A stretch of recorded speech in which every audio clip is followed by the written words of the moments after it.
What's up, everybody, and welcome to the Mil-Sim tact shooter and historic gaming channel, where we give away a Steam key at the end of every week to one of our lucky viewers. Today we have yet another entry into the Tactical Gaming Journal. I, Boogie, of course, will be your host. Just consider me the Barbara Walters of tactical gaming.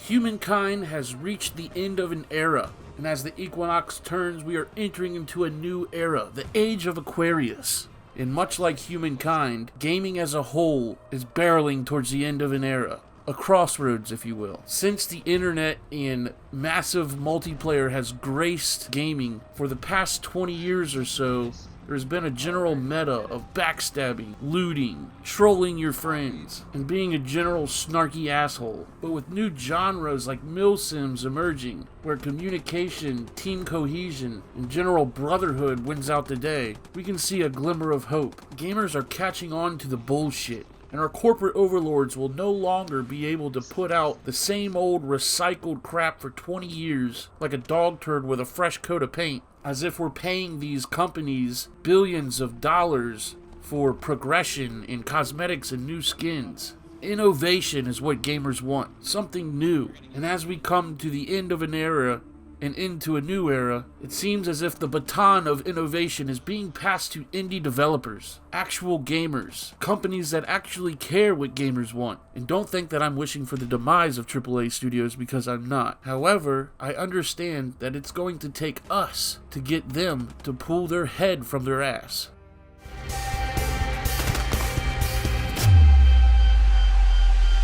Hello gamers, I'm your host, Boogie Walters. Welcome to the Tactical Gaming Journal. If you did not already know, Battlefield 2042 has broken the record for the most negative reviews. However, it is currently also the most played game on Steam. Now, if that doesn't sum up us gamers as a whole, or put us in a nutshell, I don't know what does. Where we once yearned for a challenge, we now would turn that in for a plethora of skins. Where we once sought out the new thing in gaming or a cool new genre, it seems now just some progression will suffice. Why would these billion-dollar corporations actually try to innovate when the consumer base is happy with a set of new trinkets to dangle from their weapon of choice? Until we demand more and let our wallets do the talking, nothing is going to change. There's an old saying I love, and it goes, "Society changes for the better," or society grows when men plant trees they know they will never enjoy the shade of. And in this context, society is much like gaming. And ever since corporations saw the gaming culture as something more than a bunch of nerds, and instead the possibility for mass capital gains, we have been nothing more to them but lowly little consumers. However, my brothers, do not lament, but rejoice, for the future of gaming is nigh. And the catalyst will have nothing to do with a AAA studio. Look to the indie developers, my brothers. Indie studios are going to change all of gaming for the better. And eventually, AAA studios will not have a choice but to see. Could you imagine 5, 6, 7 years from now, a Battlefield that comes out and it's not just a reskin of some different era, Vietnam or the Korean War or something that's never been seen before with a fresh coat of paint, but it's a whole new experience based on communication and teamwork, like a Project Reality or Squad? Could you imagine an EA Presents Battlefield Reality? I can, and I know it would be pretty awesome. And I also know it's not going to happen until we demand it, until we slowly shape and cultivate the future of gaming. And like I said, the only way that's going to happen is not through AAA studios, but through independent studios, independent developers. These guys actually have their finger on the pulse of gaming, and it has already slowly begun. You could pull up an analytics or a Steam charts graph right now and see that over the past 20 years, independent gaming is getting bigger and bigger and bigger, and soon it will surpass those of AAA studios. Now you may say to yourself, wow, this sounds great, Boogie. What can I do to speed up the process? Because I would love to see a Battlefield Reality. And you, sir, you, ma'am, must do exactly what the AAA studios must do, and that is remove your noggin from your arse. That's right. Stop perpetuating this backstabbing, this loot, this meta of being a crappy little toddler-like entity on the internet. Join us in the ranks of these new military simulators, or even just hardcore shooters like Insurgency. Oh, Boogie, but you die so much in those games. Well, sure, there's a steep learning curve. Stick your nose to the grindstone, and eventually it'll be you dealing out the death. Oh, Boogie, but that game's a dead game. The game's dead, but there isn't a million people playing it. Ah, the old dead game conundrum. Nobody's playing it because it's dead, and it's dead because nobody's playing it. Now, this may be true for a mini game. However, a lot of these games are considered dead, and far from it. Consider my Bay, post-scriptum. This game will never die. It has a cult following. However, there might be just a few servers online. It will never completely die. Why, you ask? Because it's too damn good. Same thing goes for an even grimmer looking title, Beyond the Wire. Beyond the Wire, like post-scriptum,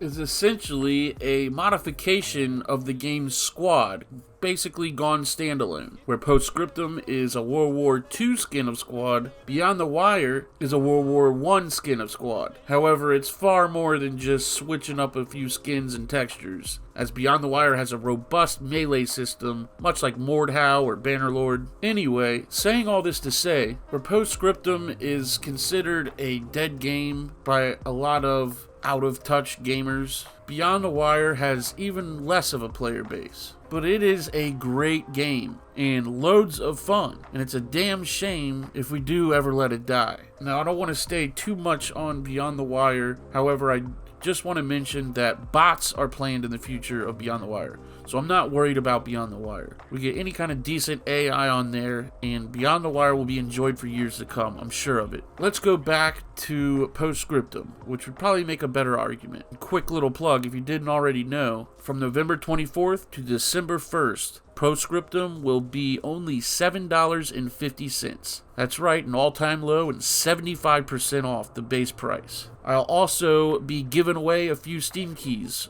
For those of you who can't even afford that, believe me, I get it. Times is tough right now. But let's take post-scriptum for example. I've been covering post-scriptum for the better part of 3 years. Since it came out. Since I have been YouTubing post-scriptum, I have had somewhere between 20 and 30 people DM me and tell me that my footage or my channel was the reason that they bought post-scriptum, which makes me feel really good. But it was some of these DMs that really got to me, and some of them went in further and explained further that if it wasn't for my channel they wouldn't have got the game, but they would basically tell me that they held off for years because they thought the game was dead, and they basically thanked me for reassuring them that there was always be at least, a server for you to play. And that's the thing about the dead game. Does it really take millions of players for you to have a good time? As long as there's enough players online to fill one server, that's all that should really matter to you. And I guess that's my point. There are so many good games that have come before post-scriptum and that have died and literally have 0 people playing them. And it was all because of this dead game conundrum. And I swear that dead game meme is like a cancer. Somebody goes on Reddit and states this game's dead, that game's dead. Oh, Apex Legends is dead.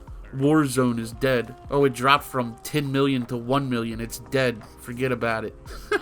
I mean, can we be serious? But I don't want to get too far off topic. I guess it all comes down to something very simple, and that is support indie devs. Stop giving these AAA studios $60 and then $40 more for cosmetics, and the next thing you know, you've put $400 into a game you barely played and doesn't really provide any kind of exhilarating experience. If you have yet to play Squad or post-scriptum or even Hell Let Loose, you have yet to experience the future of gaming. I remember my first time playing Squad. I came in, I said, hey, I'm new. I found a talkative squad leader. He said, be medic, and I followed him around.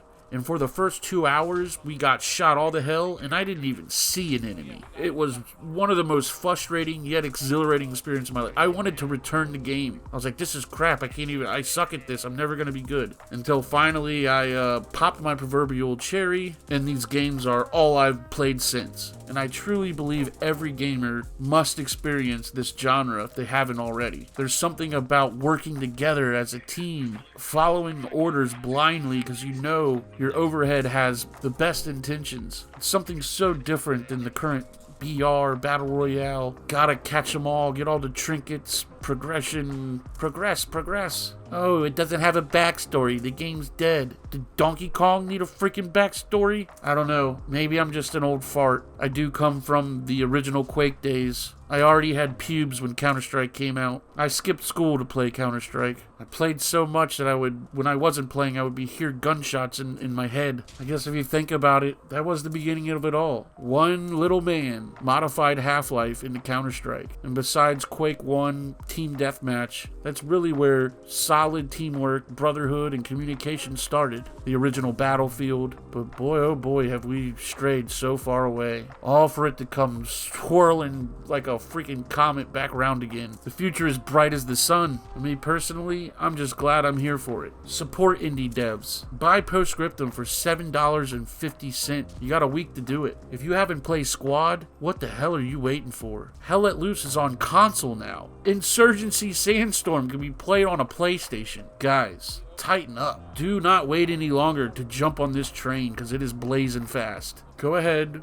take your time, go back, get your 151st Pokemon, get your ass back here and jump on this tactical train because it ain't slowing down. It's only speeding up, baby. Alright guys, I want to thank you all for watching. Like I said, these indie devs are going to be the future, man. Let's support them. Tell your friends, tell your children, tell your wife. Get them all on board. If you live under a rock and you didn't know, I give away Easy. at the end of the week. You got post-scriptum, Beyond the Wire, Space Marine, Easy Red 2 for you guys running toasters. All kind of Steam keys to give away. If you win, you pick the key you want. To enter, it's super easy. Just like this video. Subscribe to the YouTube channel. Join us on Discord, Boogie5 Gaming, etc. Discord channel. It's linked right below. Come over there, shoot the shit with us, catch a game. But most important, to enter this week's giveaway, drop a comment on this video or any video of the week, and within that comment, leave your Discord name and number. Say whatever you want, but make sure you leave your Discord name and number because that is your ticket stub. Good luck to everybody, and if you don't win the giveaway, $7.50. Go cut your neighbor's grass. Alright guys, much love for you all. I'll see you boys in the next one. Y'all be good to each other.